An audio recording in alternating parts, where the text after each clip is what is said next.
بسم الله الرحمن الرحيم إن ربك هو أعلم بمن ضل عن سبيله وهو أعلم بالمهتدين.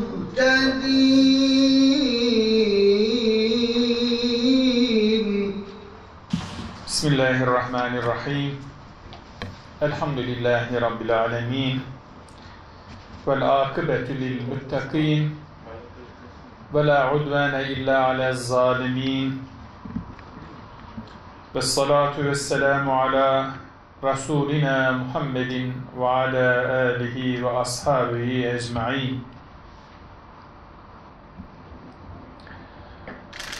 Ülkemiz ve insanlık alemi olarak zorlu süreçlerden geçiyoruz.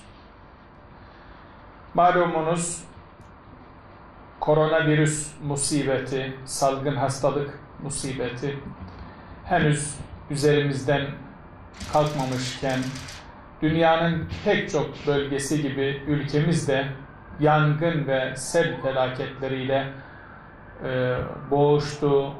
Bazı yerlerde yine bu felaketler, afetler devam ediyor.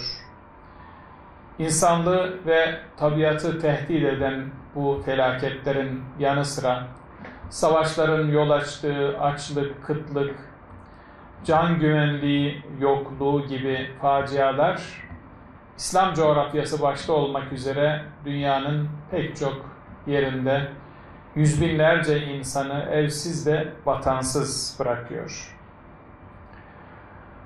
Coğrafya kaderdir sözü gereği Türkiye olarak hem dinimizin hem de tarihin omuzlarımıza yüklediği vazife bizleri 7 kıtada Müslüman kardeşlerinin yanında olmakla mükellef kılıyor. Türkiye dünyanın en zengin ülkesi, Diyanet İşleri Başkanlığı da dünyanın en geniş teşkilatı, dini müessesesi olmasa da yeryüzündeki 1,5 milyar Müslümanın gözü, kulağı ve ümitleri bizdedir.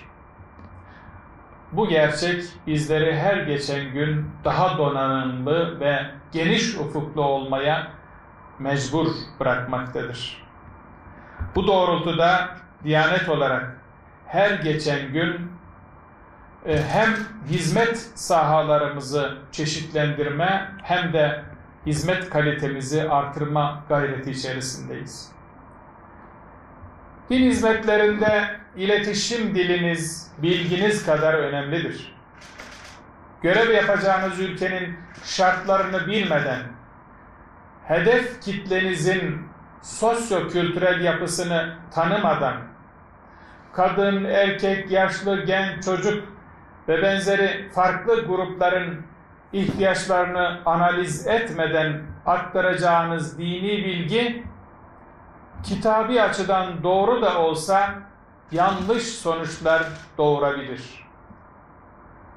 Elbette ki din hizmeti yürüten bizler, din-i mübin-i İslam'ın emir ve yasaklarını açıkça tebliğ etmekle mükellefiz. Ancak Peygamber Efendimizin üslubuna uygun bir şekilde kuşatıcı, bütünleştirici ve Müslüman bireyin derdine deva olacak bir iletişim diline sahip olmak da en önemli görevimizdir. Özellikle dijital devrimle doğru yanlış her türlü bilginin dolaşıma girmesi, sosyal medya üzerinden çatışma dilinin revaç bulması, dini meselelerin kavga konusuna dönüşmesi tehlikesini içinde barındırmaktadır. Ülkemizde olduğu gibi yurt dışında da bazı gençlerimiz iyi niyetle sosyal medya fenomeni dini figürlerin videolarını takip etmekte, din algıları onların yanlış ya da dışlayıcı, daraltıcı ufuklarıyla sınırlı kalmaktadır. Sizler özellikle de gençlerimizin dini tek kişinin görüş ve anlayışına indirgeyen popüler algılarla sınırlı kalmalarına müsaade etmemelisiniz.